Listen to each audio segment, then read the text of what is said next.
Hello, I'm Herb Lux from Fredericksburg, Virginia.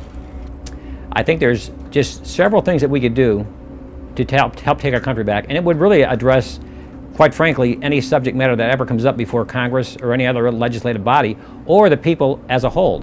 And that is this. First, we have to recognize where our rights come from, because there's only two possible sources. Either our rights come from men, or we're endowed, as our Declaration of Independence says. We're endowed by our Creator with certain unalienable rights. And to secure these rights, governments are instituted, which is the second principle. Governments are instituted to secure what we've already been born with.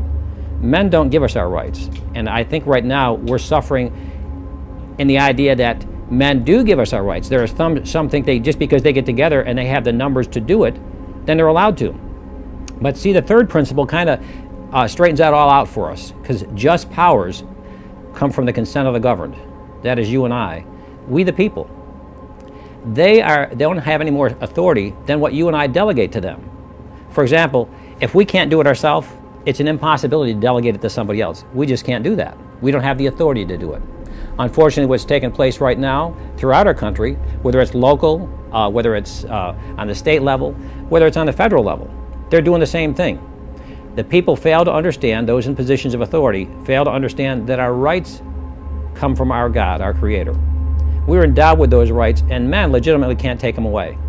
Now, even if you have the votes, for example, to amend the Constitution of the United States, or the Constitution of Virginia, for example, that's where I'm from, even though you have the amount of numbers to do that, unless it goes back to the very founding principles of our country that's recognized in our Declaration, that number one, our rights come from our Creator, that the purpose of government is to secure those rights, and just powers come from us, the consent of the governed, then even if you have the numbers to amend the Constitution, it would be unjust and improper unless it goes back to those founding principles.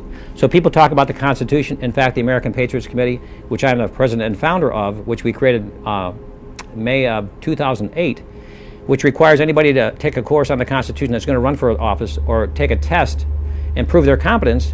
Even though that's so important, it's even more important to understand the Declaration and the idea of where our rights come from and that recognition.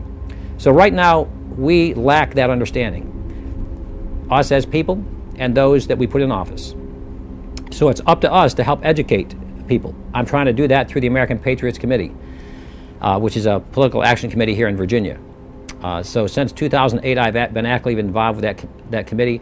I actually became actively involved back in about 1994 and been active ever since politically, trying to make a difference in our local elections and our local and state elections and federal elections. And I have worked at the General Assembly in Richmond, Virginia.